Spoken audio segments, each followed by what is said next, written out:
Hmm? Ah!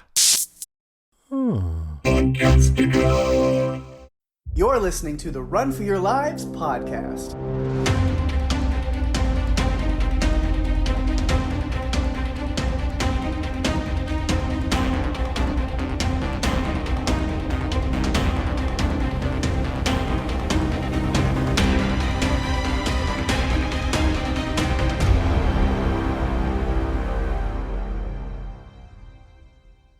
Hey everyone, welcome to the show. I'm Daphne.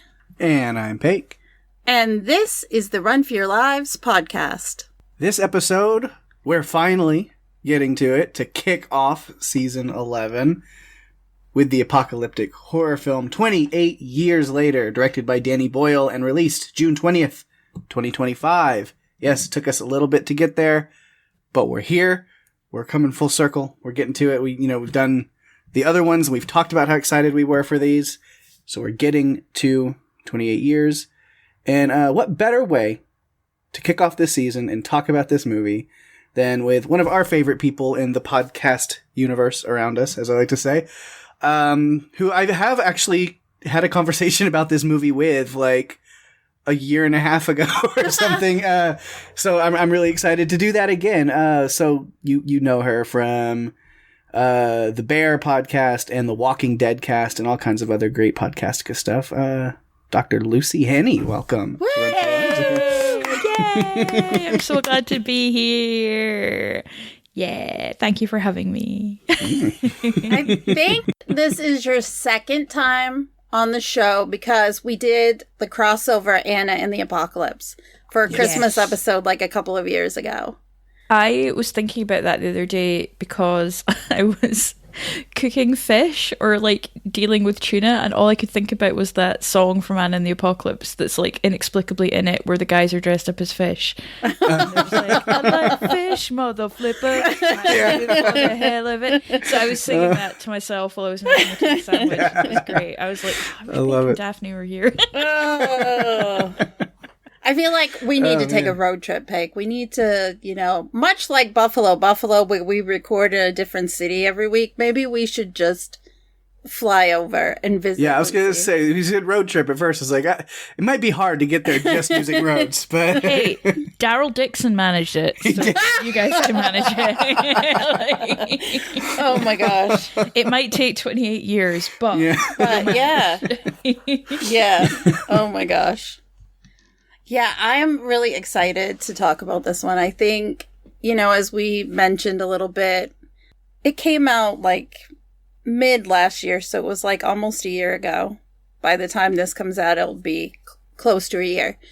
And I feel like it's a movie that we were waiting so long for, but we never really knew if we were going to get it. It was just, I wonder if they're ever going to do something with that, because the original movie really kind of jump-started this fast-moving, infected palooza that we've seen over the last, 23 years. I think it's been 23 years. And you just have to wonder, have things evolved? What does that world even look like now? And thankfully, Alex Garland, Danny Boyle came back together to give us this one so that we could get a glimpse into that world. Yeah. Yeah. End of podcast. So now that we've thoroughly covered that, everything we need to say about this movie. Yeah. Yep. You've got it all now. Yep. So we'll kick it off the way we always do with some production notes. It was filmed in the holy island of Lindisfarne, Cheddar Gorge, and Newcastle upon Tyne in England.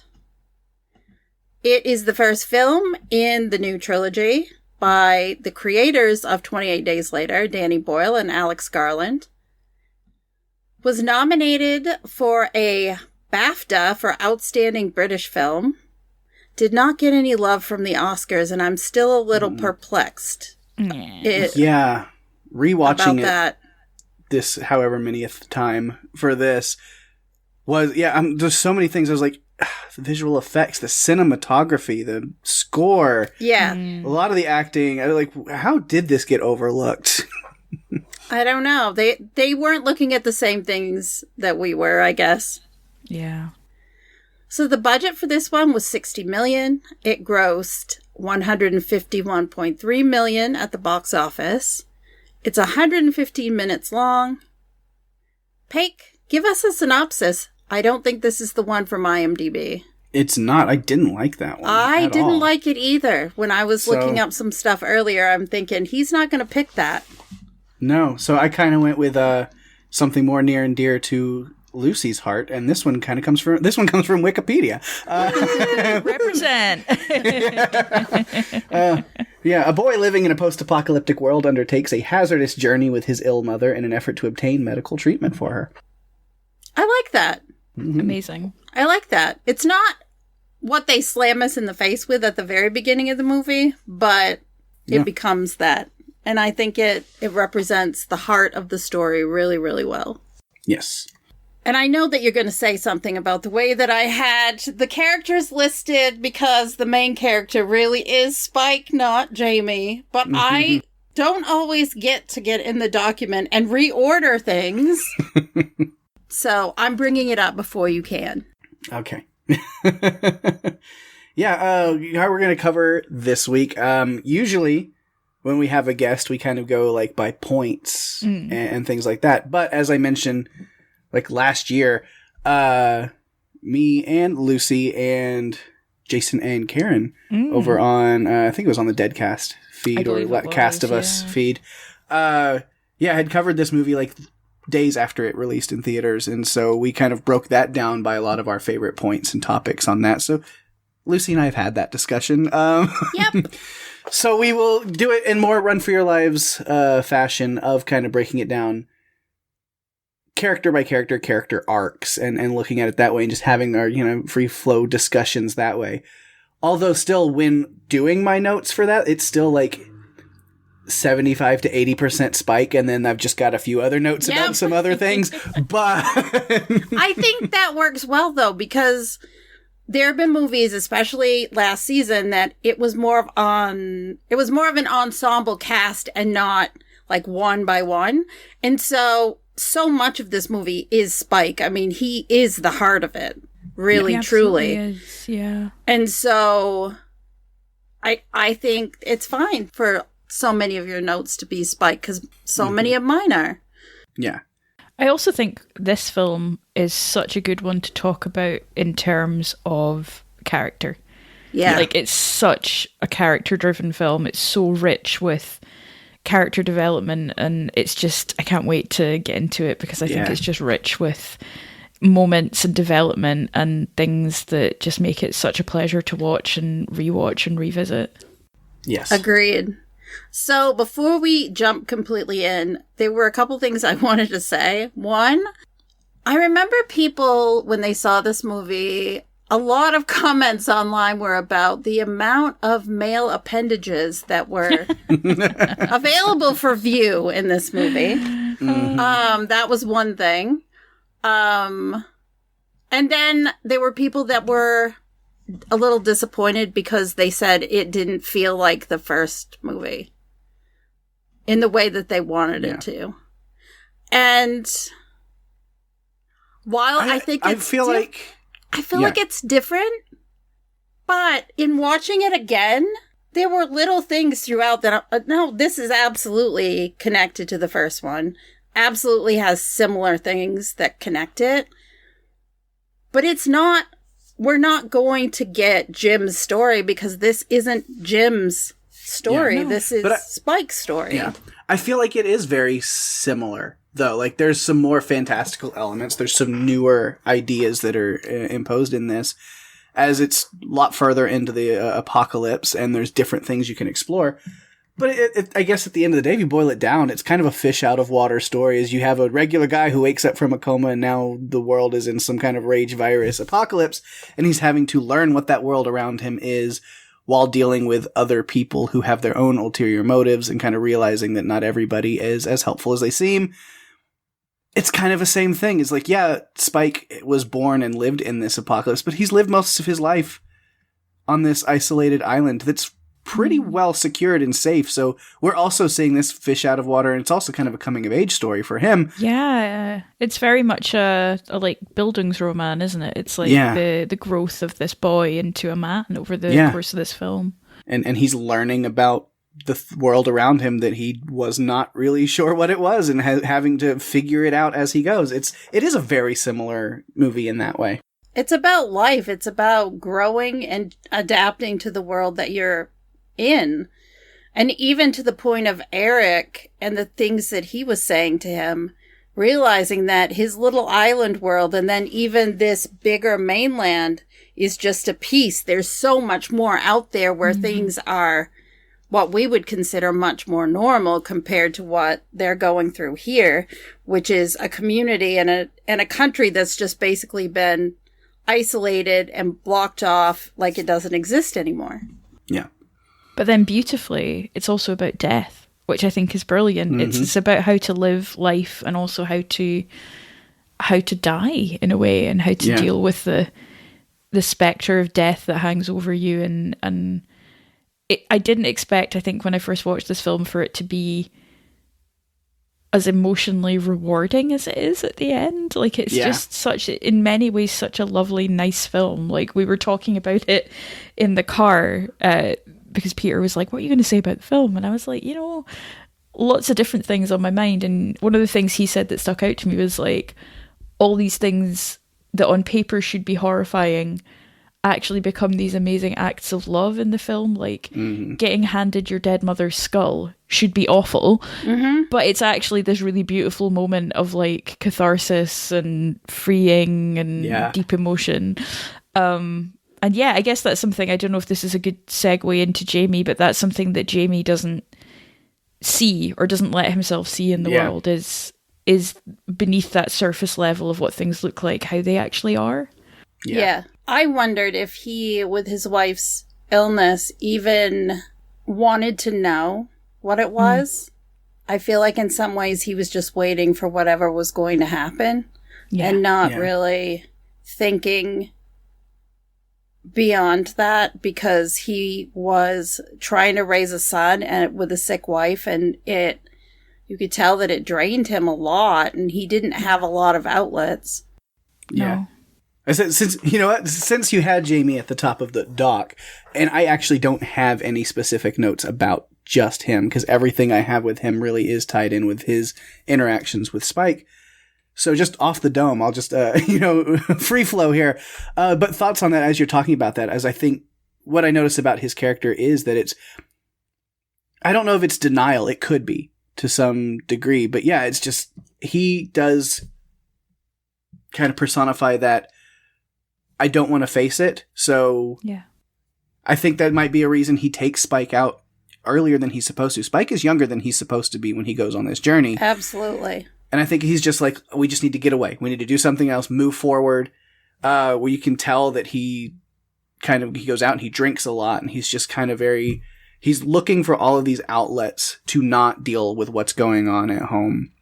And it's everything that he can do to do that. And I think that there's a lot of subtleties that Spike is picking up on that I think Jamie's not even meaning to put out there. But there's all these things where he seems to be distancing himself from pain and life and death and all of these things, to where it's just like all of it's whatever. So this is in my notes, but it's an important moment. There's a little line that I don't think he has any intention of meaning it the way that I think Spike picks up on it. It's a very subtle. This movie does a great job of like subtle things that if you miss it, you missed it, because they're not gonna like speak. They're not gonna explain it or go back, cover it again. But whenever they are the infected that's hanging upside down that Jimmy had hung up and then had left to die there, and when Jamie is instructing Spike kill it, it's not a human, basically, is like, because the infection got to its brain and it's lost its mind. And when you've lost your mind, you don't have no mind, you have no soul. Oh. And what Spike has been dealing with is his mother going through these fits and episodes of losing her mind, in and out of lucidity and losing her mind. And I think that's what really starts this train of Spike focusing in on this, like, do you even care about her anymore? Do you even love her? Do you even view her as anything that you want to save? Or are you just ready for her to die? Yeah. Yeah.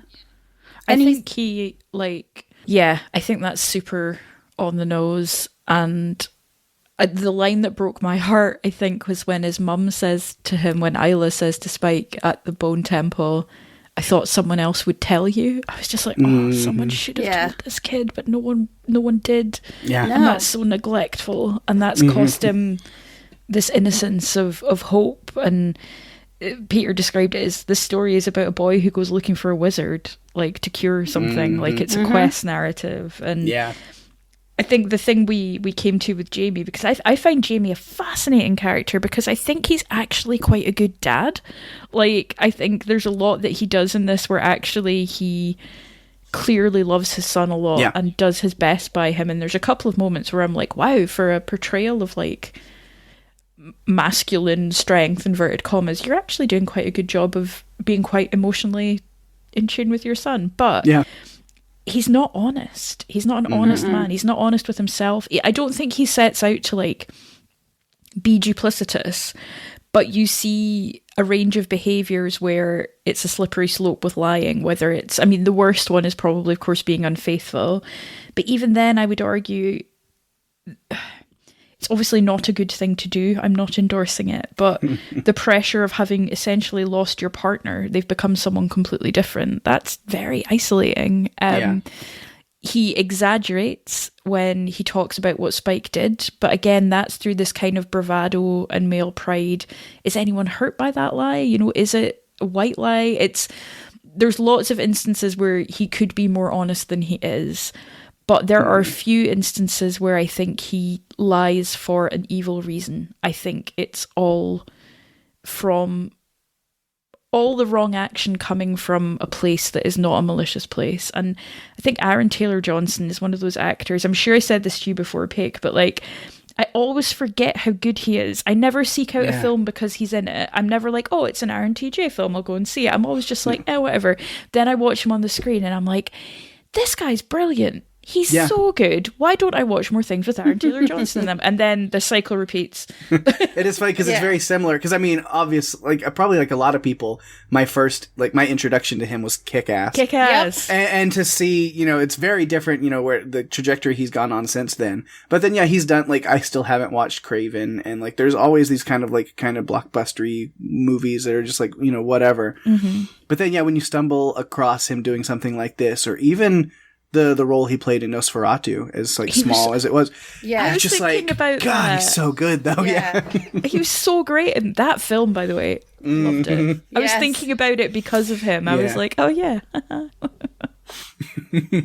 Yeah, I have to agree. I don't think that he lies to Spike to... It's not malicious. He really, I think... Some of it is I don't think he wanted to admit it to himself. Yeah. And because of that, he really didn't feel like he could have the conversation, because Spike, at his age, is at the pre-teenage age where they're going to be asking questions. Like, they're going to want to know. Mm-hmm. And I don't think he felt probably like he was going to be able to answer those questions. Yeah. If he would have been better at communication and honesty, this whole movie would never have happened. Right. Yeah. It's part of the character. It's part of the story. Because, like, honestly, I feel like that's what drives Spike to the point that he is. It's because of the things that he picks up on this, like, distance and the things that his father says that makes him go, like, well, he doesn't give a shit about mom anymore, so it's up to me to step up and be the man and do it. Yep. And then I think it's when he's telling those tall tales at the party. It was like, and he did this and he did. And he's like, I missed all those shots. He's like, no, he's building him up to be the giant killer. Yeah. When really he's like, I was scared the whole time. I was pissing myself. And it was just a horrible, traumatic moment.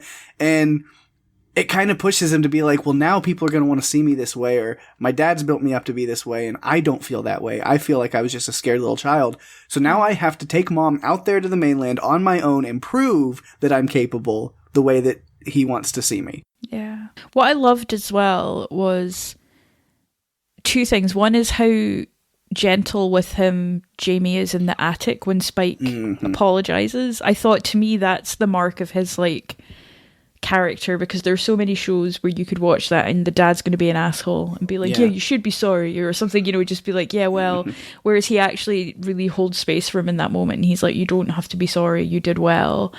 And I'd forgotten how much he actually teaches him about standing your ground, turn around, defend, run again, turn around, defend, and you see him do that when he's on his journey with his mum. Yeah. So it does stick. Like, he does learn something, he does take it. And if we may speculate into the future, I'm interested to what this means for the kind of, if there will be an arc with Jim from 28 Days, because the logical arc would be Spike goes out and finds the father he never had, and it's a whole thing. But that doesn't sit with me for this, because it's not like he has a terrible dad who he needs to get away. Like, I'm quite intrigued to see how that plays out.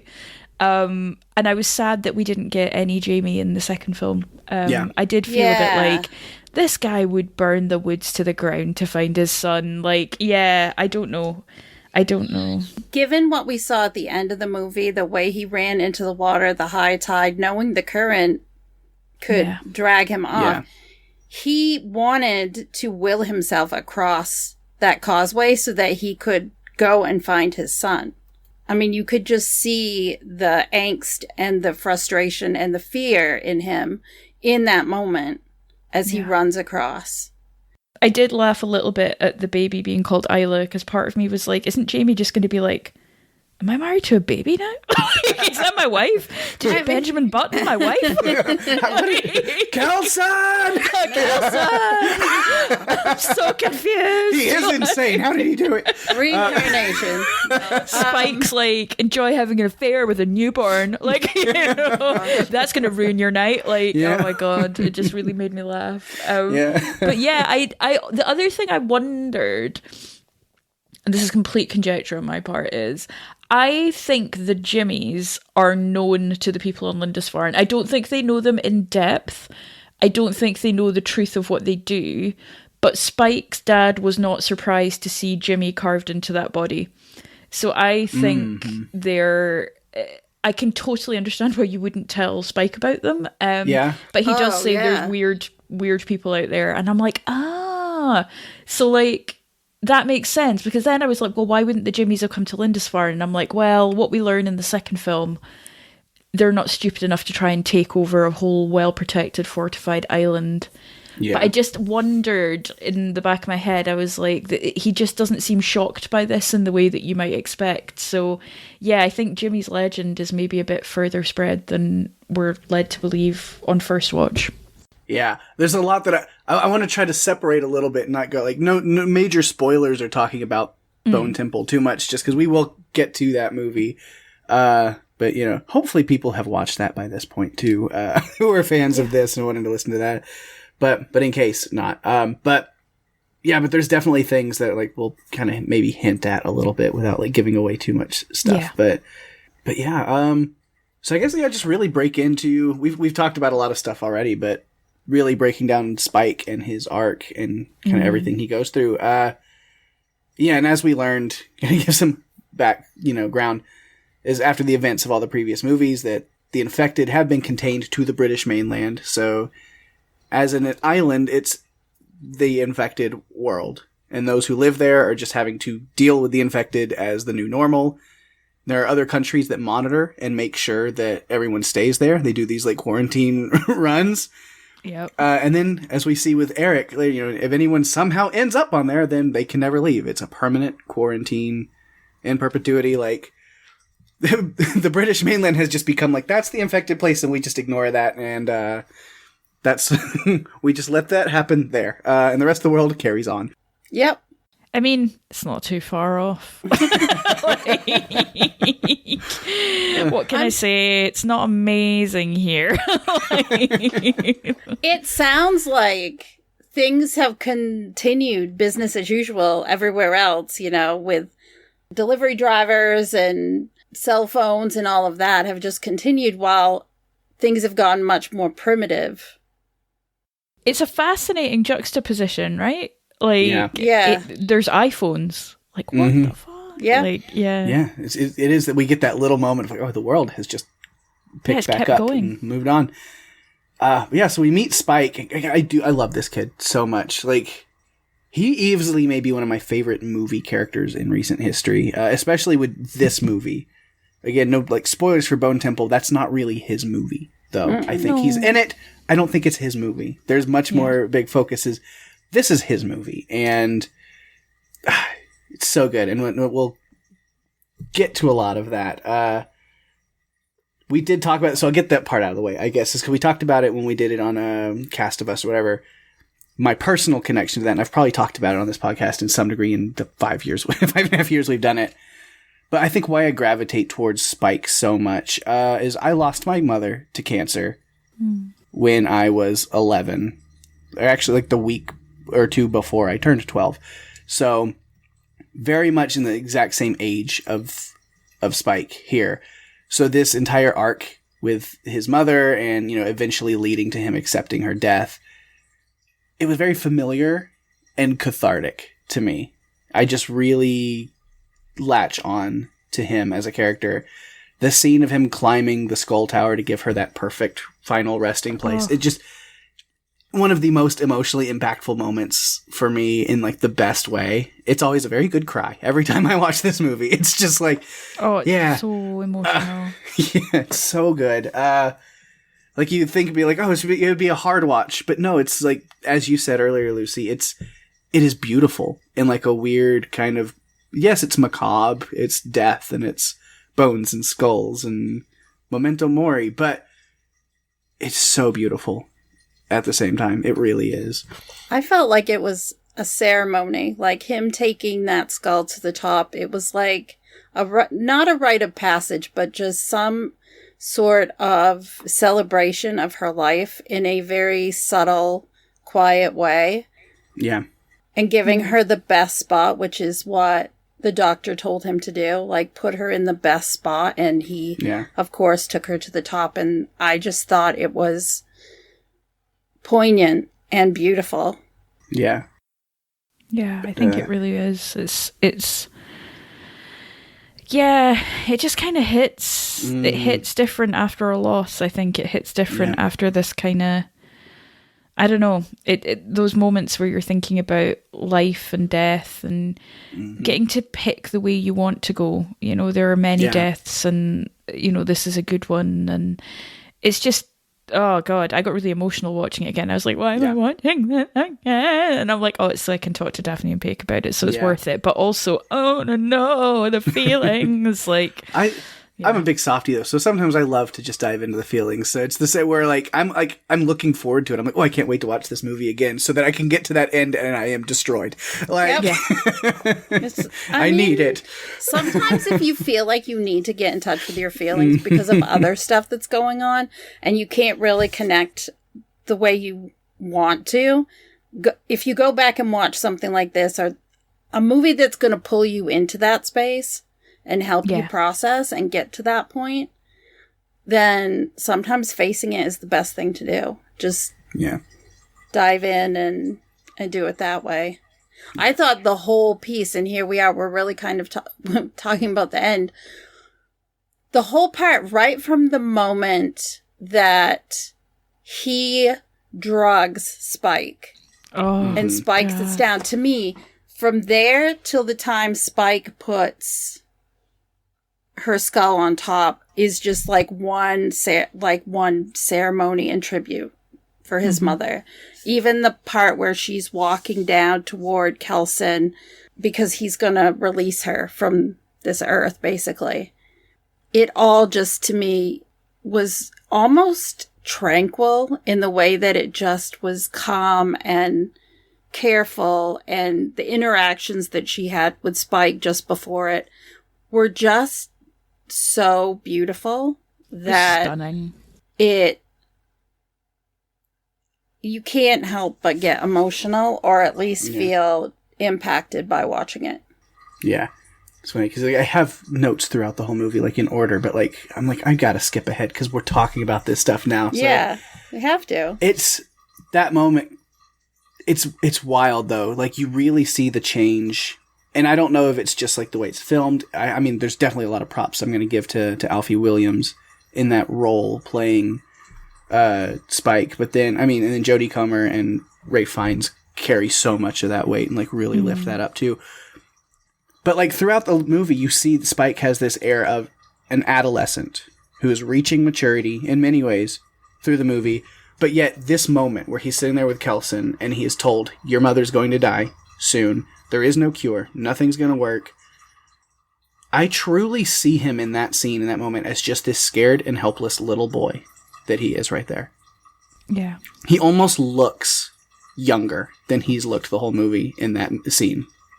He's just, and maybe it's because of Ralph Fiennes, Kelson towering over him, and it's just, he just looks like a little child.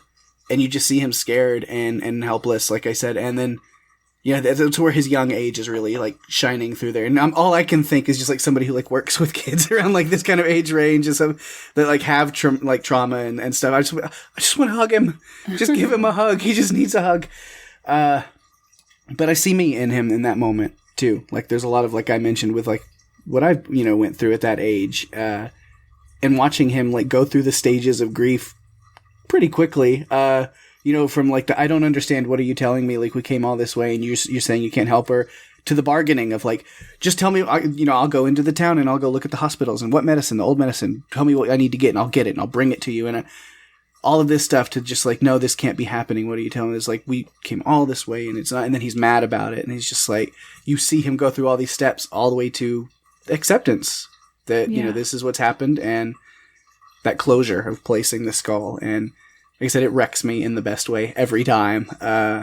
It's so good. Yeah. And he is, of course, a teen dad by the end of it as well. I was like, he goes through his harrowing experience and it's like, by the way, you have a kid now. And he's like, oh, what? Oh, God. Yeah. There you go. That sounds like a Jamie problem. Yep. Gonna take a little detour back home real quick. Yeah, we're gonna sneak back to the island, ditch this, and then carry on our way. But it's and I think the thing that I love about the scene with Isla and Kelson and Spike is the honesty of it. Like Isla, it's like a weight's been lifted from her because she finally has confirmation. Like, she's been being gaslit by her own mind, but also by the people around her who don't have the capacity to tell her the truth or to speculate. And I mean, without diagnostic equipment, I can sympathise with that. You don't want to be like, yeah, I think you're probably, gonna die. But she's lighter. She's almost euphoric that she's had this kind of confirmation, being treated and cared for by this medical professional. And Kelson doesn't beat around the bush at all. He's just very direct with Spike in a very kind way. And for all that Jamie's lies to protect his son or to save him from harm, here we see that honesty can also be kind, even if it hurts. Yeah. He was so careful with the way that he spoke to them about her not surviving much longer. Yeah. He was direct, but he was also careful. I feel like he understood what needed to be done and said without even really knowing what Spike's background was at all. Like what? Yeah. I mean, he had very little information. And you have to imagine that Isla was in that position where being told, okay, this is, what I think it is, and this is the likely outcome. It had to have been a relief because of everything she had been through. Because we've talked about what Jamie went through. We talked about what Spike went through. What Isla herself went through, being in a bed day in and day out, basically a prisoner of her own mind. Yeah. Not knowing, She says, is when I'm confused, I know I'm confused. Yeah. And I'm shocked. I shock myself with the crazy things that I say, but I say them anyway. Yeah. Yeah. She's been a prisoner of her own mind. And to know that at some point, relatively soon, she's going to be free of that, had to be a huge relief, despite knowing that she was leaving her son behind. It already hurts. Yeah. Like, oh, that broke me. Like, yeah. What she said to Spike before she walked to be with Dr. Kelson before her, I call it her ascension.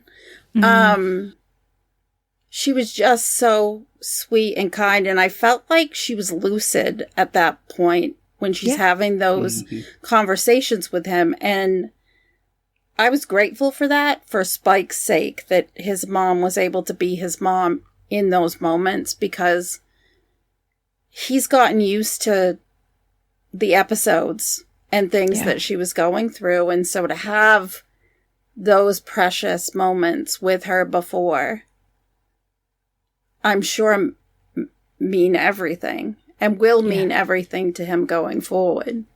Yeah. I agree.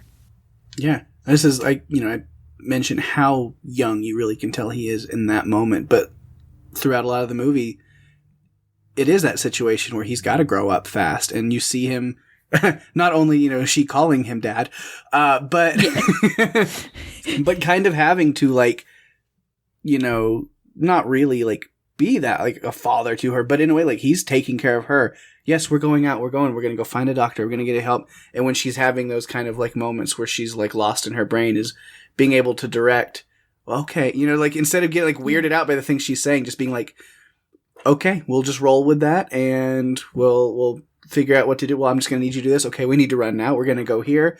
I'm not leaving her behind. We're going to do this. To those moments where she's kind of, who's going to be, who are you talking about? We're talking about you. Like, he's just very, like, very matter of fact, where he's got to grow up and just know, like, this is what it is. And even when, like, Eric is around and kind of giving her shit, it's like, he's going to stand up for her and defend her and protect her. It's like, no, it's like, she can't help it. That's what she's going through right now. That's why we're here. Yeah, that's why we're here. That's where we're going. And that's my mission. It's like, you want to wander off and, like, leave us. Thanks for saving us. But if you don't want to stick around, you don't have to, because this is what I'm doing. He plays along. Like, he knows he has to. And I mean, what an incredibly risky, crazy thing to do. To take your mother, who is prone to these episodes, knowing that he's not going to be able to control every second of her out there and what she might do. To take her out there on his own to do this, because no one else was going to, let's be real. Jamie was not going to do this. He'd had opportunities to do this. He was never going to do it. And Spike was incredibly brave. I think one of the things that really stood out to me is when we meet him and he's out on the mainland for the first time and shooting what are the low slows or the slow lows? Yeah. And his hand is shaking. Like, you can tell, like, even though he's well trained to do this, his hand is shaking. But by the time we get through this, and after he's left Isla, the baby, back on the island, he's much more confident and competent with the bow and arrow. Yeah. It's like the confidence is built up. The experience is there. He's braver. He's stronger now. And that is, I think, one simple way of just looking at the difference between him in the beginning and the end is the confidence that he gets and the maturity of going through everything that he went through in this movie. Yeah, because when we first see him, jump back to the beginning now. It's like this day that his dad is taking him to the mainland to, like, get his first kills of infected. I guess, and there's still a lot of lore and background to this island and this community that we don't know, that I'm very curious about. Yeah. That I hope we get in the future. But I guess it's some rite of passage that all young men have to take, is like going to the mainland, getting their kills. Kind of, it's this, going from boy to man kind of idea. And as I said, he's younger than he's supposed to be while doing this, because, like, he's only 12, isn't he supposed to be a little bit older? And it's like, but he's been preparing, his dad feels he's ready, and again, maybe the sickness and the things going on with his mom is part of that, so we gotta grow up fast, and we're just gonna move on, and we're gonna, like, whatever we can do to get out and ignore that. Well, you also don't have any guaranteed time. I mean, Jamie could go out to do something in a month and end up dead and not be there for his family. So he probably is looking at it to the point of, okay, well, you know what? He might not be 14 or 15, but he's 12 and he's strong, and I'm going to take him now. I may not get the opportunity to do it another time. Yeah. And so it's important to do that. Yeah. Because it is an interesting community. Like, it's very safe and secure and close-knit, but at the same time, they don't take risks. It's like, yeah, this part of the thing, they do go out to the mainland. It is part of what they do, with an understanding that there's a strict, like, we're not going out to save anybody. If you don't come back, you don't come back. You leave at your own risk. We don't put unnecessary risk on other people. The people that take their risks, that's theirs and theirs alone. Mm-hmm. And it's an interesting community. And there's a lot of other things that are, I feel like there's, and I don't know if it's like sinister or if it's just like something else that's going on in that community, because we have all these weird flashes of the people in masks, and like they almost seem to be training the other younger children on the island, not just to defend themselves, but to be like soldiers. Like there's a lot of other things that are going on that they don't dive into. But some of those flashbacks, I'm even like, is that real? Is it the past? Is it happening now? Is it Isla's like fever dreams? Like what are, because it's very vague in a lot of ways on purpose. And I don't know. I want those answers. Well, that whole... we didn't get them, but... That whole Boots poem, that's getting read. It's a Rudyard Kipling poem. Yes, it's a 1915 recording of actor Taylor Holmes reading this Rudyard Kipling poem, Boots. It's jarring. But I googled the actor, and his friggin' Wikipedia picture is terrifying. He has crazy eyes. He's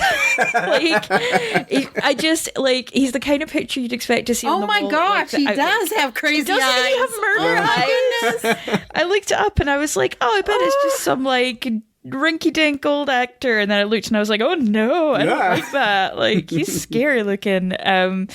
The trailer for this film was incredible. It was like a film in and of itself, and they used Boots in it. And I find the setup of the island really, really interesting, because they do a lot of quite like, what's the word? Almost like hallucinatory film making, where they're interspersing images of like the First World War, and also I think it's Henry V, like a filmed production of Shakespeare's Henry V, which depicts, I think it's the Battle of Agincourt, which is generally perceived to be a big success, a big victory for England in particular. It's like the mythologizing of the country, like the going back to like a grassroots kind of English folk horror almost. And I loved it. I loved it even more the second time I watched it. I was like, it's so spooky. But I'm more satisfied on the second viewing that the island is just a bit bleak, rather than there's a hidden sinister secret.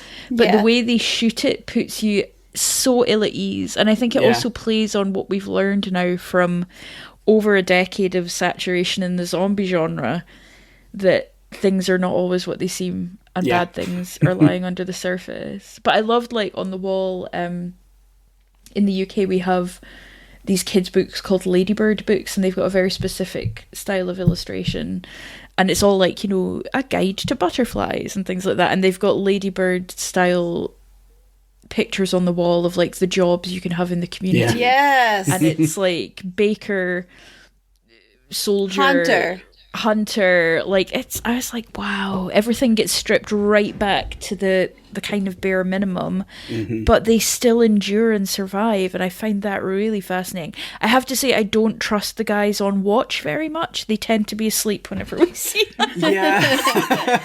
I think the tide would make you lazy that way though, because it's such a good natural protection. But that scene where they're running towards it with Samson following them under the northern lights is stunning, like absolutely stunning. But I was just like, these guys should be awake. Why are they asleep? Oh my God. Even though I knew they were going to be fine this time, I was still quite stressed out about it. Yeah, it's very stressful while also being a beautiful, like, cinematography wise, and just like the stars and the northern lights, and I was like, this it's such a weird mix. So serene if they weren't being chased by this horrific alpha monster.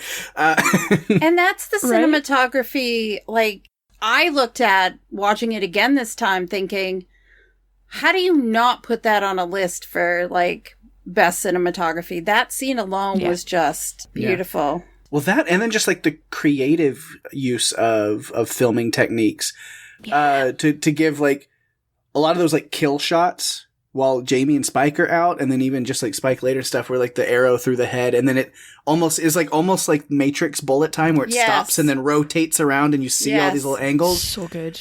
And the way that they do that is it's like this rig of iPhones that were in a semicircle that then they could just connect all that footage together. And like, it's so cool. Like they so many really cool ideas, and like the rigging shots of like while they're running from the alpha and the other like infected and stuff, and just the way that like, you know, they zoom in and then back out and up, and there's so many great shots cinematography wise. I'm like watching this again, I'm like, it should have gotten some like love for that. Man. They gave us the love. We were able to get Sinners and Weapons love at the Oscars. That's what they could only give so much to horror, and I feel like they allocated it to Amy Madigan and Michael B. Jordan and Sinners. I feel like they just felt like, no, we've allocated the percentage to horror nominations. We're done now. We're done. It's like when they gave Lord of the Rings everything in the final year. They're like, what more do you want? Here's one of those things I mentioned earlier that I noticed on this watch that I hadn't noticed before because of the subtitles. Is while Jamie and Spike are out killing these Slow-Los, and they take out like 3 of them, and then there's one left that seems to be like a young child, like a little like girl or something. And Jamie is like locked on and like staring at it, and it's looking back, and then it turns and runs. There are children's voices. Yes. Underlying in there, and then like with the subtitles, there's like a mother's voice or something like, hurry up, come inside, go inside, let's go, we need to go, hurry up. And it's like all of these things. And I was like, there's no explanation to that, but I was like, headcanon. I was like, what is happening right there? And it's like, maybe it's a memory in Jamie's head of even when he was a child, remembering something, but it stops him in that moment. He snaps back out of it and then just kind of moves on like, well, that was weird. Anyway, never talk about or think about that ever again. Moving on. But just picking up on it this time of like, there's so much about Jamie that I'm curious about now too. Like, if we get Aaron Taylor Johnson back in a third movie, do we get an explanation? Do we get more backstory? Do we get to understand his character more or not? I don't know. I mean, he must have been, so I'm guessing he and Isla are supposed to be in their 30s, early to mid 30s, and they would have been, 28 years later, they would have been kids. They would have been the same kind of age as Jimmy, who is established as a kid at the start of the film, and we see him at the end of it. And you wonder what they've come through to get there. Like, it's pretty rough. Isla has that memory where she's talking about her dad and the angel, which is that big statue, or like, to me, it was huge. And she's talking about being 6 or 7 and in a car. It sounded like. So.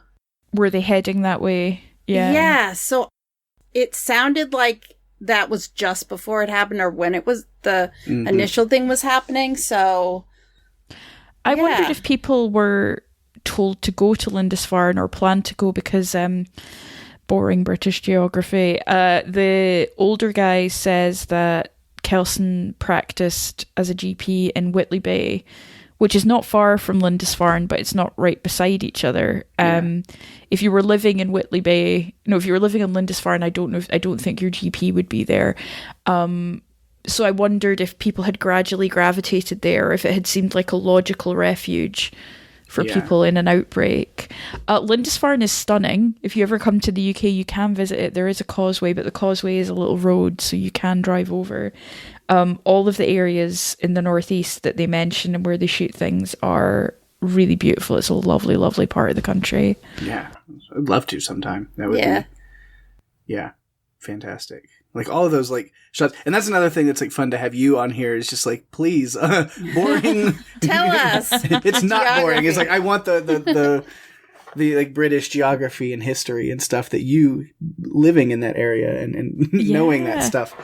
Yeah. Well, I do live, because I'm from Scotland, but I now live in Yorkshire, which is a little bit further south than Lindisfarne. But I used to get the train up to Edinburgh quite a lot for work, and you can see the Angel, and you can also see Lindisfarne from the train from York up to Edinburgh, which is lovely. It's a really beautiful train journey to take. And yet the Angel is very tall, and it was a very big like thing in the 90s that got built. For some reason, like every kid who was sort of a 90s kid or millennial is like, oh yeah, the Angel of the North, that was a big deal. It is quite stunning. I remember when it first came up, everyone was like, ugh, and now I'm like, no, I actually quite like it. Yeah, it's cool. I do like, and we mentioned this a little bit, Lucy specifically, is like those great bonding moments between Jamie and Spike while they're out. Is like you really do see him, that great father instinct of just like, Spike's got this like, oh, I screwed up or I'm doing this wrong. And he's like, no, you're doing everything exactly right. This is what we're out here for, is to learn and figure out. And as long as you're trying, you're accomplishing the mission. Like, good job. And there's a lot of great stuff. We get some beautiful shots, like the deer. It's like, they're amazing. Oh my God, they're beautiful. And then I followed up with, they do move in herds. Yeah.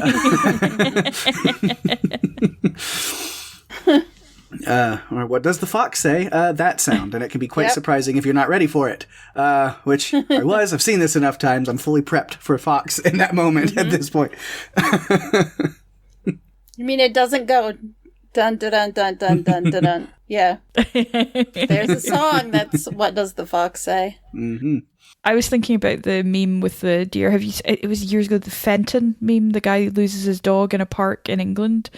And I'll send you the video. It's great. Yeah. If you Google it, it went quite viral on YouTube. But yeah, you just see all these deer thundering, and then suddenly a dog appears, and you just hear this guy going, Fenton? Fenton? Oh, Jesus Christ, Fenton! And then you see him run into frame and try and find his dog. So when the deer came on, we were both like, Fenton? Fenton!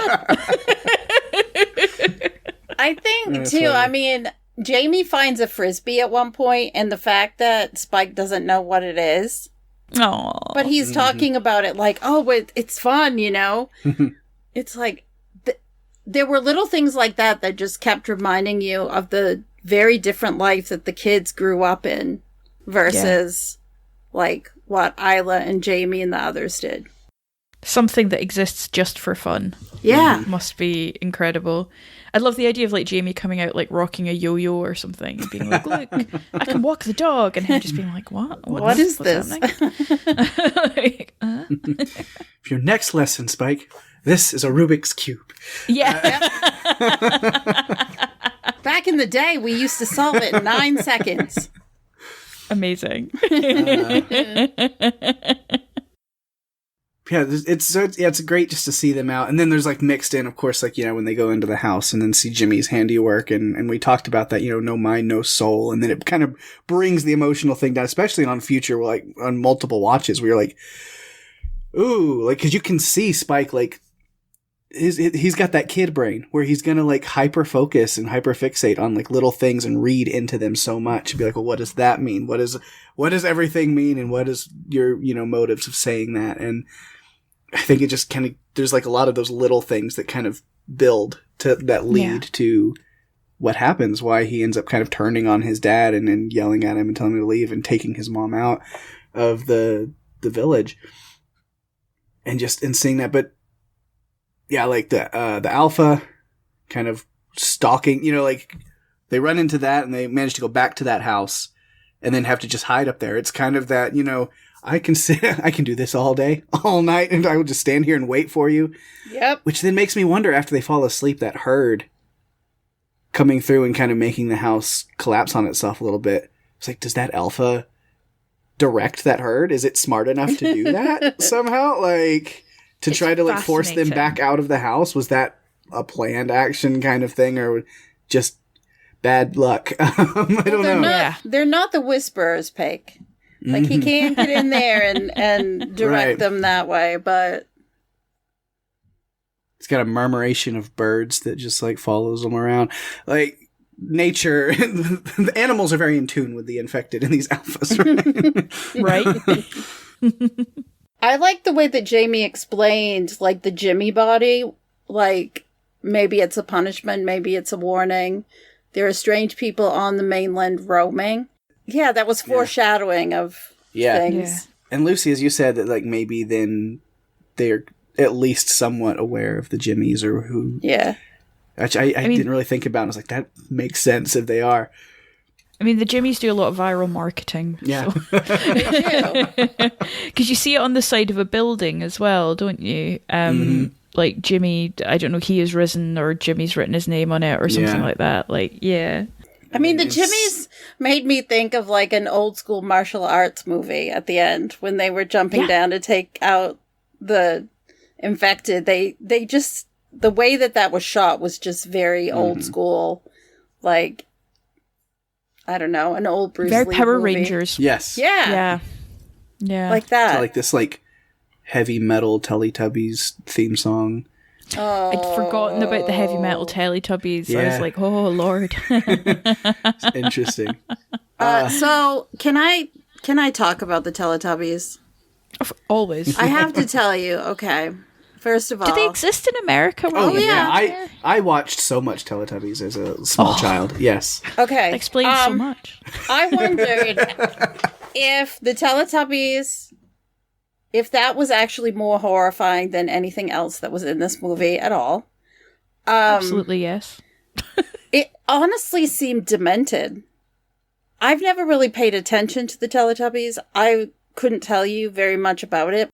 Oh, I could tell you all about Tubby Custard and what was the Nunu? Oh, no. Tubby Custard and Nunu. No. Nunu. I just thought this is so demented, really, truly. Right from when we see Jimmy at the very beginning of the movie, and then like the heavy metal Teletubbies music when they're doing that, it's just like, oh man, this is so messed up. I think it's deranged.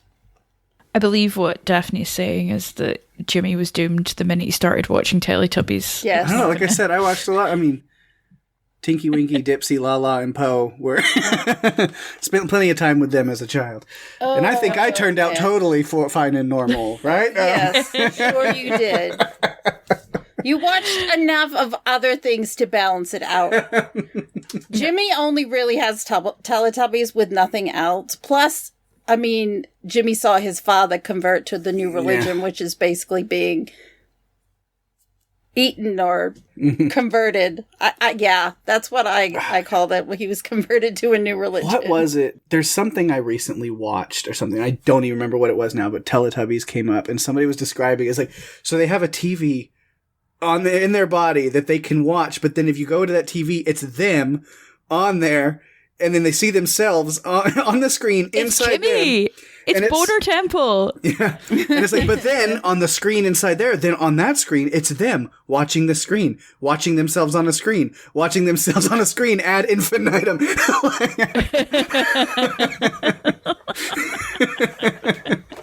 Yeah, no. Oh, I love it. Yeah, it's absolutely wackadoodle. Yep. Absolutely wackadoodle. Like, just the idea of these kind of ninjas coming out at the end and their points of reference are Jimmy Savile, the Teletubbies, and the Power Rangers. Yeah. I mean, really. horrifying. And they show that to us, like that opening piece, and then it's over, and I'm just like, well, what happened to Jimmy? Yeah. We have no idea until the end of this. I'm like, okay. I do like watching that opening scene. I mean, as much as it's brutal. Yeah. But it's this tiniest look at the trauma that creates the man that becomes Jimmy. Because, as a boy, he sees the infected slaughter his family and a bunch of other kids there. And then, when he runs to his father, the priest, he's just totally on board with this whole thing as well. Mm-hmm. He just so like willingly lets the infected kill him, so Jimmy is able to hide out and survive that as well. And then we don't see him again until the very end of this movie in his evolved form, full Jimmy. Full Jimmy, that right there. Yes. Yeah, full although Jimmy. like I said, we see his name and some signs of his actions around during Spike's adventures. The opening is also very reminiscent of a scene in 28 Weeks Later. I immediately think of it. Interesting. Where they show up to this farmhouse and there's like relative safety for a while and they're like eating and it's like, okay, things have calmed down. And then there's this little boy that shows up at the door and he's looking for help and he's on the run with the infected on his tail and he brings the infected to this house and everybody dies. He like brings chaos and death with him. And I was like, so it's kind of the opposite though. It's like now the only survivor is the lone little boy instead of the boy like showing up and spelling doom for everybody. So it was kind of like a twist on that scene from 28 Weeks. I was like, well, I am like kind of fascinated about how Jimmy survived. Yeah. Like that does really interest me. I'm like, okay, because there's an urgency to this world that in other ones, like, I don't know, The Walking Dead or whatever, we don't quite have. Like, this feels like a much less survivable world. Yeah. Yeah. They're so fast. I mean, you can't... You kill one and there's 10 more behind for every one, and it just becomes amplified and bigger and crazier. Yeah. And you can't get away. And so... Yeah. Pake, it reminded me of 28 Weeks Later, too. Like, that's... That whole opening scene, because it felt very similar. Like the way they shot it too, I felt very much like it was that vibe that we saw in that one. But, where was I on? Yeah, we've talked about a lot of, just kind of go through my notes. Yeah, cinematography and stuff is great. The alpha stuff. There's more, when they go back, they do make it back. That whole causeway scene. Yes, intense. But and then like Spike gets a little drunk at his party. Not quite as much as his dad, who's now wandered off with somebody else. And that's what, where Spike kind of follows and sees that, and then he's devastated, goes straight home to his mom, and there's like more of that, just like this image and trust in his father just crumbling away piece by piece because it's getting chipped at. And you can hear as he's talking to Sam, the older man who's like sitting at the house kind of keeping watch of Isla and spend time with her. I was like, man, the young man of honor is not even at his party anymore, but the rest of the town does not care. They're still out there having fun. They're like, oh yeah, Spike who? They were partying before he got back. They were, I was like, huh. You're going to celebrate and he's not back. What if he doesn't come back? You're just going to drink and be merry anyway? Yeah. I guess. It becomes we Spike and Jamie, we remember thee very all right. Or the other weird conclusion is that they got everyone out of bed. So I think I believe that they were like, that rather than they were all partying, they were like, oh, Spike's back, everyone wake up, we're having a party. But I think you're right. I think they just started the party. Yeah. Because why not? Yeah. If they show up, they show up. If not, we're just gonna, move on, because it seems like they've had to move on before, which is why they have these strict rules about things. Yeah. Where you don't go after people or whatever because they've lost too many people in rescue missions. Yeah. Yeah. While they were still up in that attic, there's the fire and Spike noticing that and, seeing Kelson's fire and asking his dad about that. And that's another thing, like Lucy, what you said is like these little, like these lies that he realizes his dad's telling him. He was like, I've never been there. I don't know what that is. And it's like, and then speaking to Sam again that night and him telling him the story of Dr. Kelson, an actual doctor, and it's like, why wouldn't somebody say something to me? And then learning his dad went out there and saw him and knew he was out there, knew who he was. And it's like, he told me he hadn't been there and he said there's no doctors. Like he's actively been lying to me. And it's just these like little pieces. He's just like, he just doesn't care about mom. He's going to he could have done something about it and he's actively just lied and ignored it and not done anything. So that's where he's like, I guess I'm going to have to be the one that steps up and takes charge because Dad's not going to do it.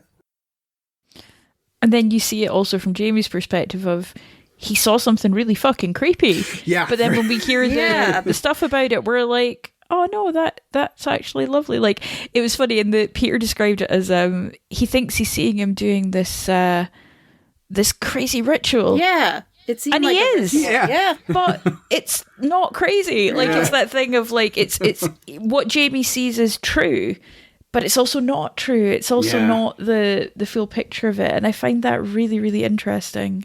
But you can also understand why Jamie and his friends didn't rush to go down there when he's got all of these bodies laid out. They didn't know how those bodies were laid out that way or any of it. They didn't know that it wasn't ominous. What really made me laugh is he's like, and he's waving like he wants us to come down there for a cup of tea or something, and you're like, yeah, it's probably exactly what you want. It's probably exactly. Hey guys, That made me think of It, the original It, and one of the kids' fathers was a ghost, or Pennywise was pretending to be one of the kids' fathers and hanging out down by the river by this big old metal thing, and he's waving, like he's trying to get him to come over. That's what that reminded me of. I'm like, oh boy. Yeah. I just imagine he's like, yeah, come on down. He said, have some tea. Kettle's on. Well, that one too, but that one's for people. The other one. Yeah, that one's for heads. Yeah. But this one's for tea. Yeah. You can understand why they didn't want to do it. Yeah, absolutely. I mean, of course you'd run the other way. You do not want to be involved in this. But it's enough to just like build up on Spike to where finally he does something impulsive and honestly a terrible idea. And in retrospect, just like, but I'm glad that it winds up being something very beautiful and meaningful. But it's just a lot of this stuff where he just feels like kind of alone in this. Like he starts to get this feeling of like, nobody else is going to care. Nobody else is going to do anything unless I do. So I'm going to. And, it speaks a lot of the like ability and bravery that he does have. Like, he's still scared. He's still overwhelmed in a lot of ways, but he's facing it because he's got a mission. He's got something that is more important and, means something more to him than just that. Yeah. He's also a very heavy sleeper because falling asleep on that first watch was not a great start. Oh God, yeah, that was heavy sleeper. There's like not a single twitch from him as his mom is bashing this like thing's head in like right next to him, and he's just out cold. That gave me major like Carol in the Walking Dead vibes. Yeah, I was like, yeah, go Isla. I liked the back and forth in the way they shot that, where he's asleep, but then you get this vision of the slow-mo crawling up after him, and it just kept flickering. I really liked that. I thought it was cool. It was very how cool. They showed it. That kind of feverish, like, is it real? Is it not real? What's happening? Exactly. One of the things that made me honestly crack up was, and there aren't that many moments of levity in this movie, so they're very few and far between. But when he looks at Eric's phone and sees his fiance and asks what's wrong with her face, and I'm thinking, oh, yeah, it's this new trend where young women are getting Botox in their 20s, and it doesn't age well over time. I like that, and this is your father, Spike. Eric, it's kind of like the comedic relief. Yeah. For a little bit of time. Not him, briefly. Not necessarily himself, but just the conversations he and Spike have, and like the juxtaposition of like a kid who's born and raised in this world of infected and it's all he knows versus someone from the outside world where things are quote unquote normal. And so some of the funniest dialogue just ends up in these like little moments is, you mentioned some of those, but he's like, my friend was a delivery driver. You don't know what a delivery driver is. Basically, he just like, people order stuff off the internet. You don't know what online is. It's like, how do I explain things when you don't know anything? Exactly. The fiance thing is great. I love Spike's like direct quote. He said, He's like, oh yeah, there's this girl in my town who has the same thing. He's like, what? What is it? She's allergic to shellfish, so she gets scallops and her whole mouth gets dead fat and swells up. And I mean, it's real. I've seen it on TikTok. Girls, I feel so bad that they feel like they have to go to those lengths in their 20s to... Awful. But it's a great moment. Yeah, who are you? I'm Eric, and this is your father, Spike. And then she's like, he's a dick. It's like, he's just me. And it's just like, what do we do? It's like, we're going to get you a doctor. And she's like, all right, then off we go. And then just she can walk? After he's been carrying her for like the past however long. And there were different times, too, where she would realize things, like especially when she realized where they were and that it wasn't safe, that they were on the mainland, when she was lucid and knew what was going on and wanted them to go back home. And Spike just kept insisting, no, we're going to the doctor. And pointing out, there's the fire. It's over there. That's the doctor. We're going. That's where we're going. And we've established early on, I loved it, there was a bit where she asks him to go to the shop to get her some Nurofen, which is just Advil, and you see like the town and hear the sounds of like what a town would sound like when it was inhabited and populated, and then you see how the town is now overgrown and silent, and it's brilliant. Yeah. Some great stuff. All kinds of like random notes. After the incredible bone temple and kind of death of Isla scene and stuff, and we can't be all happy touching peace from here because got to cut to Samson tearing in after them the next day, but Spike's able to save Kelson, stabbing the sedative needle tranquilizer into Samson's arm. It's like, return the favor. That's how after the train scene, which I've got some thoughts about, Kelson saving them with that tranquilizer. It's like, return the favor. I love that. And then, we talked about Spike returning home, kinda, leaves the baby at the gates with a note, and then it's just like, I'm out. That's your problem now. I've done that. Yeah. As for him, he's not ready yet. He's got more exploration to do, the world around him, and even himself, I think, of just like who he is to be in this world. I think he's got a lot of contemplation to do. Well, and his dad hasn't exactly been honest with him, and so I think he wants to do this on his own, where he can learn on his own without someone telling him something that may or may not be true. Although with Jimmy, I'm not sure. Right. It was like he was out on his own for almost a month. He meets the Jimmies. That's a story for another time. Yes. Perhaps a sequel, shall we say? Yeah. The Jimmies. Oh boy. Yeah. See, Isla, if I have any more, great moments. Oh, yeah, there's just, again, the moment of... It's taking something really sweet, and then it just kind of turns sour. Where you're like, oh, and then it became... that before he falls asleep on watch duty, but when they're laying there together, and Isla's telling her son that, he reminds her of her own father.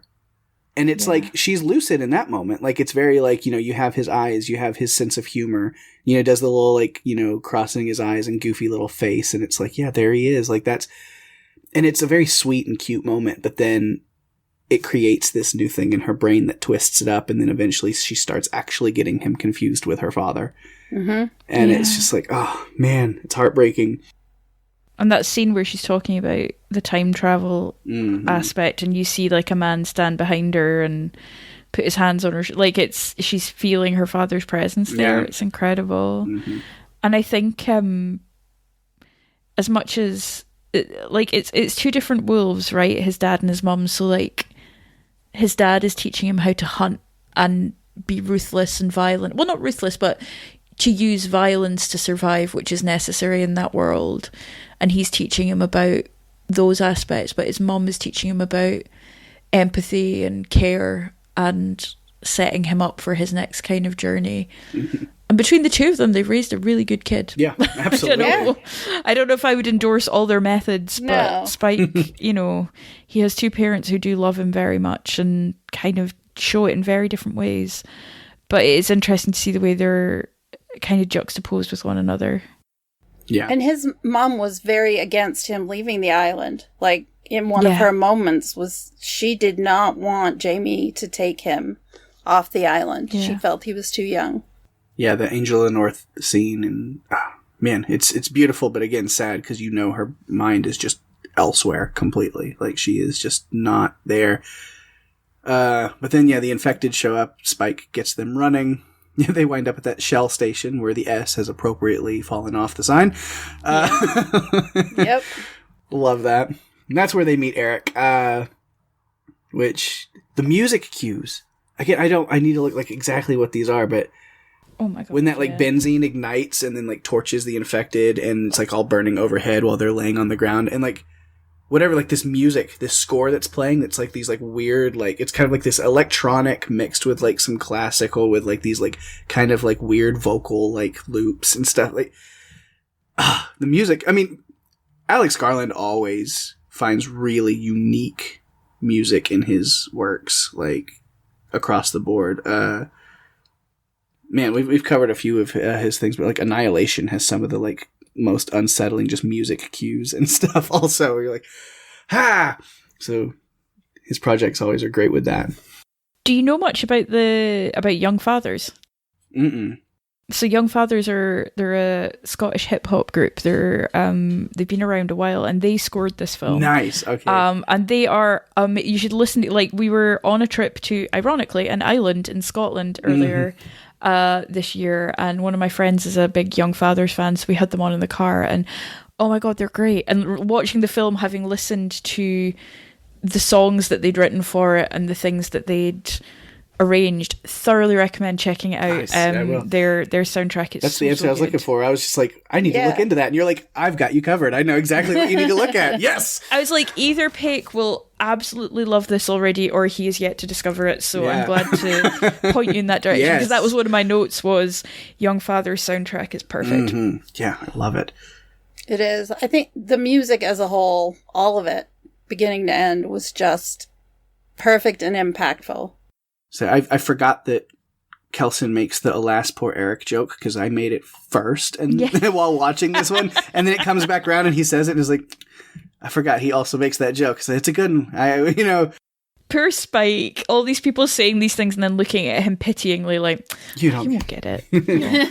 Oh man, get some culture, kid. But yeah, because "Alas, poor Eric" was in my notes of he was not long for this world. Because, we get Isla wandering into the train to deliver a baby for an infected woman. And then Eric takes out the infected and wants to take out the baby, and is getting quite belligerent about that. And then baby daddy Samson shows up to remove his skull and spine from the rest of him. So, Eric, which is goodbye in Swedish, apparently. What on earth? That Samson, that's what he does, is he rips out the head and spine. I mean, that is just, wow, brutal. Now, on this watch, because I think this is the first time I've seen it since after watching Bone Temple. So again, without getting too spoilery, but that birth scene was very interesting with the pregnant infected, because it seems like she does temporarily mellow out and becomes almost human again, while letting Isla help her, and there's this emotional connection. And so getting a little bit into Bone Temple, it was a hint that that humanity may be still left inside them to some degree, that very deep inside. But the chemicals that the brain creates during birth, there's a lot of that just kind of rush of, and I feel like it kind of takes over and overrides the rage virus. It's a short time, but this idea of brain chemistry alteration, maybe that'll be explored in the future, but who knows? It's very interesting, very interesting. I'm never quite sure about the purpose of the baby in this. I'm just not quite sure about it. I'm not quite sure how I feel about it. I think that it works Peter pointed out they needed a reason to get Spike back to leave a note for his dad, and I was like, oh yeah, that makes sense. I'm like, does he mention in that his mum died? Because otherwise, if I was Jamie, like I say, I would be really confused. I'm like, so your mum's gone, but I guess I'm a dad again? Like, Yeah. So I don't know. I think I like it, but it's not my favourite part of the film. But it does propose some interesting things about how they maintain the population and what it means to kind of give birth in that situation. It's just, it sounded very painful. That actor did an amazing job. Yeah. I guess really the last thing that I haven't really talked about, unless I've just been trucking along, if you guys have other notes, if you all have, about Spike and Isla and all of that stuff, I don't know, trucking along. But last one I haven't really touched on is Kelson. Beautiful. Which, where he just kind of shows up when things seem really dire after the train. Samson is on the tail of Spike and Isla. And he just shows up with a tranquilizer dart, and Samson's chill as fuck immediately. Just like, this is nice. And then, where we see, and it's not named this in this movie, but we know it from the sequel and just kind of the setup, is like the Bone Temple. Kelson's shrine to the concept of memento mori. Remember, he says it, remember death, or really, remember you must die. His way of honoring all of those lives that ended that he's come across over time. It seems like in those early days when Jamie was younger and came across him, he was just wandering through the city and the towns and just finding corpses and bodies and people who had died long ago, or even fresher bodies, and just collecting them and bringing them there and starting this, monument and shrine to that. Yeah. He's such an amazing character. I think Ralph Fiennes gives an outstanding performance in this film. Just the empathy and the humanity and the kindness is just wonderful. It's just absolutely wonderful. I almost have nothing to say about it because I just enjoy it so much. Yeah.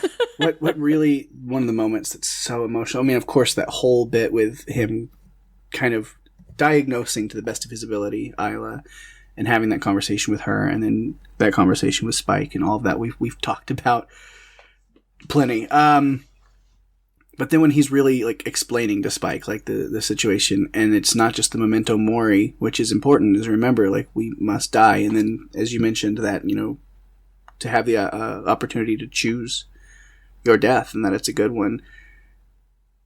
And then he follows that up with memento amoris, remember you must love, and it's absolutely fantastic. And it made me think, I was like, I need to try to figure out how to design a tattoo or something around this whole scene and sequence with the Bone Temple and the memento mori, memento amoris, and because it does mean that much to me. I'm like, I kind of want to see if I can figure out something. Do you have a sleeve, Pate? Could it? No. What's your setup at the moment? No, I just a few. I'm wanting to try to build out something, but I don't know. I'm just thinking you should get the full temple. Yeah. I'm only half kidding. I'm like, no, that's honestly that a good really idea. Cool. Yeah. I like that Kelson says to him, there are many kinds of death and some are better than others. The best are peaceful, where we leave each other in love. And that's just before he says memento amoris. Mm-hmm. He had these just moments, just even talking about the monument, the Bone Temple. He said, every skull is a set of thoughts. These sockets saw and these jaws spoke and swallowed. This is a monument to them, a temple. And you can tell in the delivery just how much he believes in what he's doing, that this is what he's carved out as his purpose now, is to build this memorial to these people that he didn't know that he's just come across these bodies and built this shrine. I think, as a doctor in the before times, his job was try to do the best of his ability to preserve life. And now living in a world where that's just really not possible and death has become the overriding factor, he's flipped, and his mission is to preserve death in a way. Yeah. Yeah. Oh, I like that. The preservation. Yeah, that's very cool. But yeah, I think that might be about all I've got on notes. I don't think I have anything else myself. I think we've covered. Think I'm the same. Yeah, I think we've covered so much because organically there are just so many things. And I think it's led to this like robust discussion of so much more than a movie, but almost like a cathartic experience going through it. Yeah, it's like a meditation on life and death. Yeah, it is. And how to live a good life, I think, and die a good death. I loved this movie when I first saw it in theaters, and I love it more each time I watch it. It's very good. That was definitely my experience. Was the second watch? Yeah. I was like, oh, this is even better. Me too. I found even more ways that it connected with the first one, like just because at first I didn't think. I thought that there were connections, but it wasn't as much of a. I didn't feel as many as I did this time. And I think part of it is there were just so many people talking about how different it was. And I kind of got focused on that and really didn't think as much about the similarities. Because I was happy with the movie. I didn't go into this film thinking it was going to be a recreation with a different storyline of the first one. Like, I didn't think it was going to be like that. I thought it would probably be something different. They've talked about doing this for so long that at one point it was going to be 28 months later. But then it's been so much time, they really couldn't do that. So they had to think about it a little bit differently. And to me, I looked at it like a story within the universe of 28 Days Later. But later in time. But still very much in the vein with the clever, thoughtful way that it was presented. And so I was happy with the movie. I'm still, like I said, shocked it didn't get any Oscar love. But again, they only have a certain number of quota that they can give horror movies, so, you know. I loved it. Yeah. I loved it. Thank you for having me on. Yeah, thanks so much for coming. And Oh, it's great. It's great. Anytime. Always a pleasure to be on. It's been too long since you were here last, so I feel like we need to do this more. Always happy to come back. Yeah. And there we have it there. The feedback phone is now going off, so we wrapped up stuff here, then I've got to go answer that to see what other people thought of this one. All right, we do have a little bit of feedback this week, and thanks again to Lucy for coming on. Yes. Now she's ridden away back into the abyss somewhere, into the void of guests. They leave before feedback for some magical reason. Probably because we record feedback usually very late. Although she might have been able to make it because it would have been early for her. She might have been able to make it for this, but who knows? yeah, it doesn't work out usually. But yeah, thanks again for coming on. But yeah, we've got some feedback and some thoughts from you, the listeners here. So I will go ahead and take this first one coming from Harrison. It says, the newest one is my favorite of the whole series, assuming you'll get to that one. And as I kind of hinted at him on Facebook, maybe sooner than you think, but we'll get to that later. Yes. Connor responded with, hell yeah, I've missed my favorite show. Aww, thank you. Gotta say, the cinematography is my favorite part of this movie. Jodie Comer delivered a masterful performance. When I first watched this, that ending took me by surprise. But now watching this, knowing what comes next, I think it's perfect. Yes. Agreed.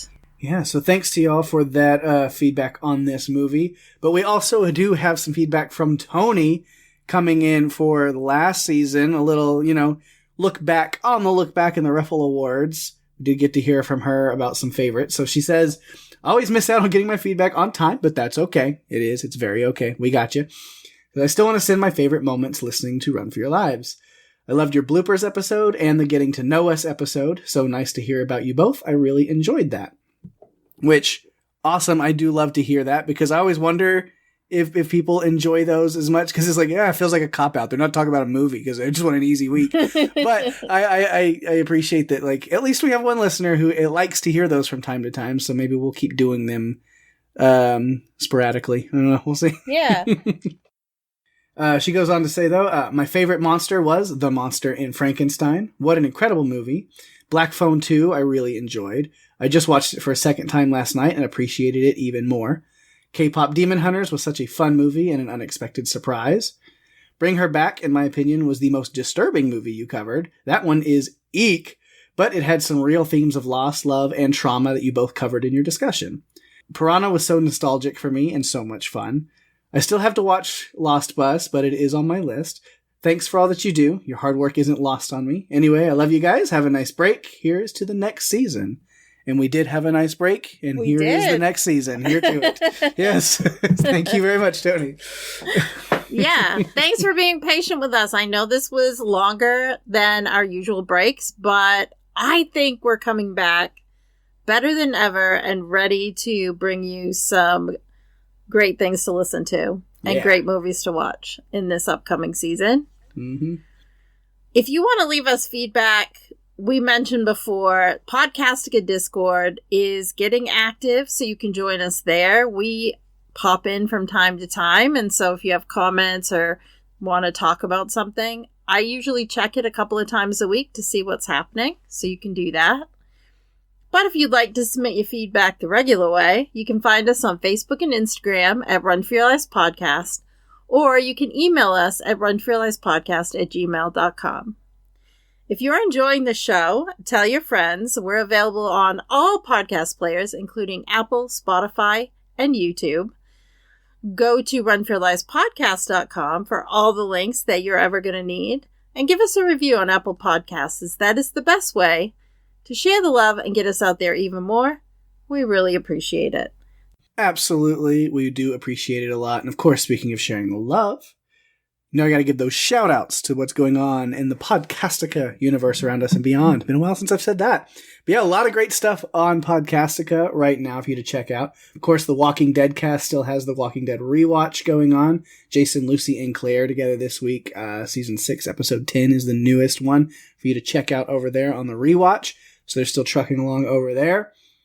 A lot of things have been going on since we were gone, but we'll jump you right back into it. Of course, the Handmaid's Tale podcast has been going strong with Testaments coverage. And Daphne can tell you all about that, as she has been doing that, covering those episodes, and some feedback, supersized feedback episode this week as well.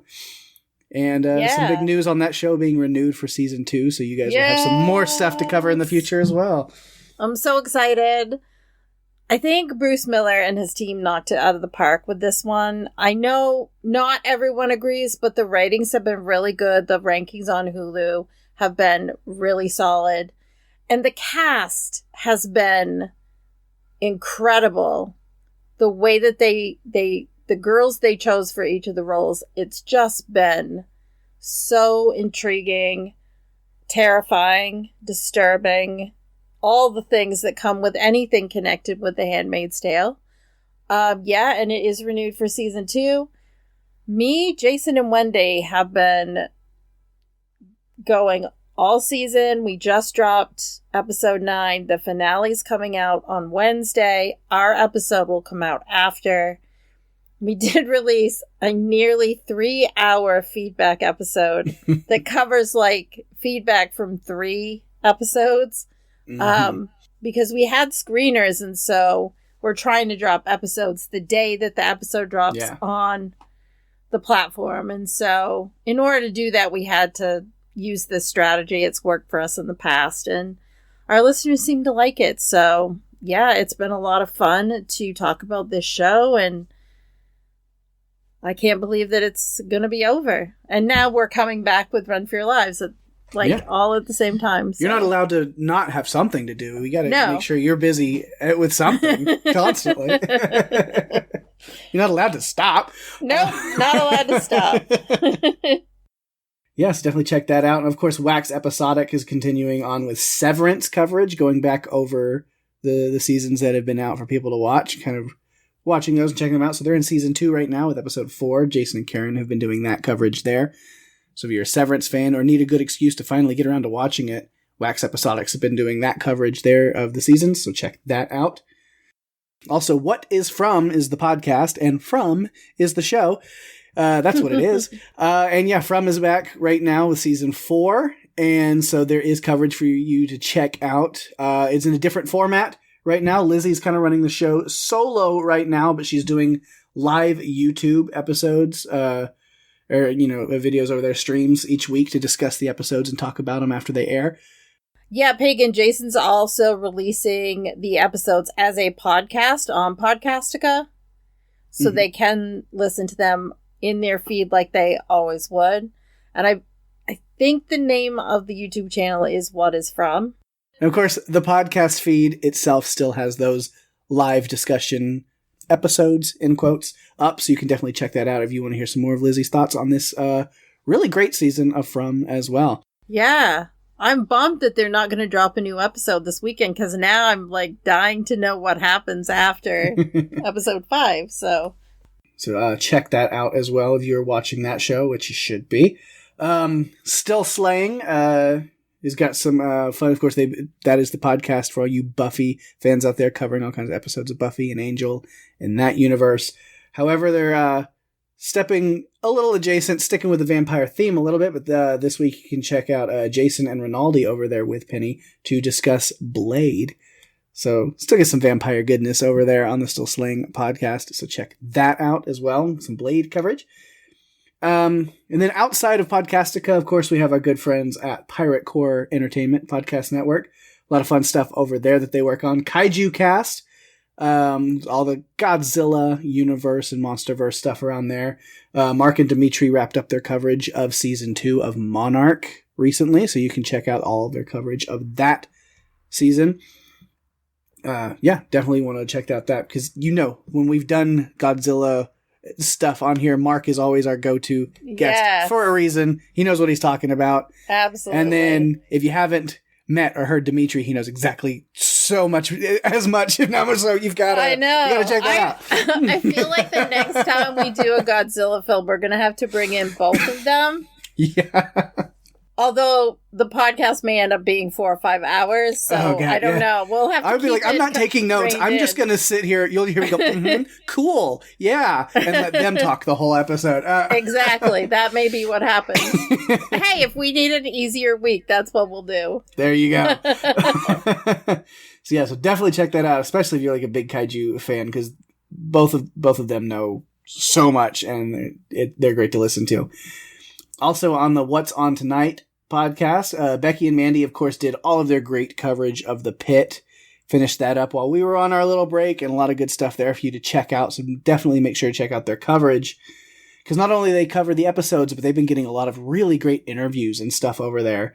So some of them that you can definitely check out is Leslie Boone, who portrayed Lena Hanzo in 1 and 2, both seasons of The Pit. So you can go check out an interview with there. Will Garola, who was Orlando Diaz. He's a father and husband living with diabetes in season 2, so you can go check out that. If you remember that character or anything, so then definitely check out that interview. And then also Kevin Morgan, who is the parkour influencer, Vince Cole in season 2. So pulling all kinds of really cool. And then their backlog of interviews over there, some like great cast members, some like crew members, and like different people in different departments. They're just like all over the board with that. So if you're a big fan of The Pit, that is the podcast, What's On Tonight, for you to go check out, to even get interviews with like people involved in all aspects of that show. So it's incredible. Definitely go check that out. Yeah, they're crushing it over there. And then Adrenaline Cinema will be back soon also on the Pirate Core Entertainment Network, as they're gearing up to do some Vampire Lestat. It's in June, so we'll be covering that one when it drops, so get ready for that. You know that there will be a home for coverage of that show right there on Adrenaline Cinema. And then on Panels to Pixels, Mark and Steve have wrapped up their coverage of Daredevil Born Again Season 2. So you can get that coverage of Daredevil. Man, what a season. What a show. I am so stoked for next season already, right? Yeah. Good. Is there any confirmation on a Season 3? Yeah, the talk that I've seen is that they're bringing back Luke Cage. That's right. 'Cause and Iron Fist. No spoilers, but yeah, they're definitely led into some areas in that. So yes, okay. Yeah, definitely excited for that, because I know also between the ending of Daredevil, Born Again Season 2, and the Punisher kind of one-off thing that was on there, One Last Kill, both of those are kind of tying into the new Spider-Man movie coming out soon. So there's also that to look forward to. There's timing of everything. Yeah. And then I think we're getting Season 3 after that. You know what? The Punisher, that one-off, so 1 hour movie was so good. Yeah. Oh my gosh. We're spoiled. We are definitely spoiled in the Marvel world right now. Loving it. There's some big things coming up soon. Yeah, so if you're a Marvel fan, stay tuned. And I'm sure Panels to Pixels will get on that. And then besides then, of course, then I got to throw over to our friends over at TV Podcast Industries, because they will be covering all the Marvel goodies when they come out. I promise you that. So I'm sure we'll talk about that as well. Because they've also got Daredevil, Born Again coverage over there you can check out. But then on the other side of superhero stuff, The Boys' final season just wrapped. What a finale. That was, oh my God. That show, crazy. And so, the final season is covered as they're over there as well at TV Podcast Industries. So they've got the coverage of all of that final season of The Boys for you to check out as well. So do that, because they're great. And then if you want more of me and Daphne, of course, our other podcast, the Buffalo podcast, has still been going strong. We don't take any breaks over there. No.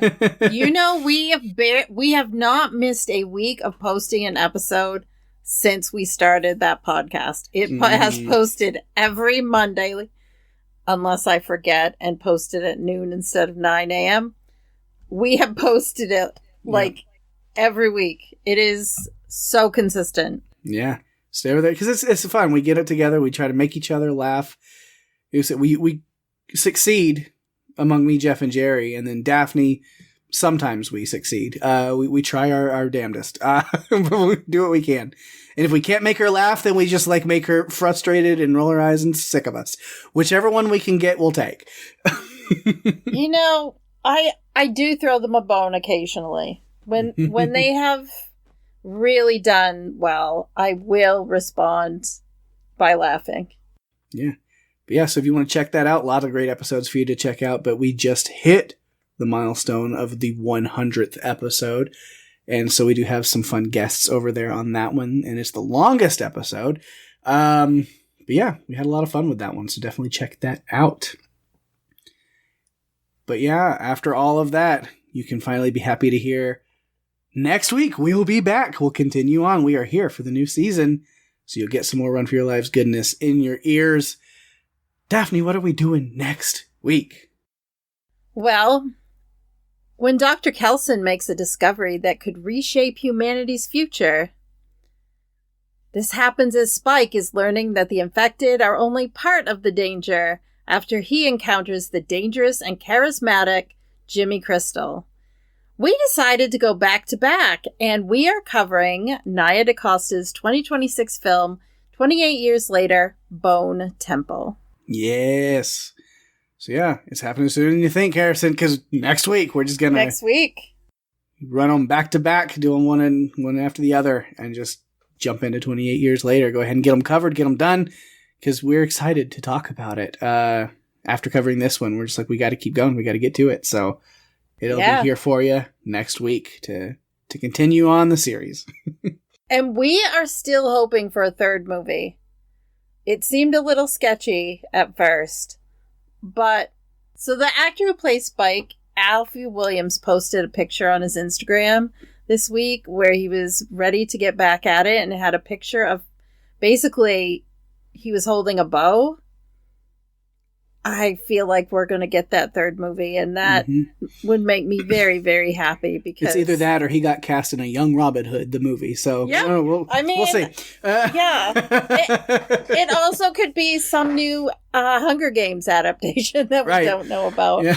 But I'm hoping that this means we're getting the third movie, and I know that's the one that everyone really wants. So yeah. But this one should not be overlooked, because there's a lot about it that's special and wonderful. And we will talk about it next week on our episode. Mm-hmm. With that, we've reached the end of another season premiere episode of Run for Your Lives. Thanks everyone for listening. I'm Daphne. And I'm Pate. And if you have to run, you better run for your lives. Hello and bye-bye.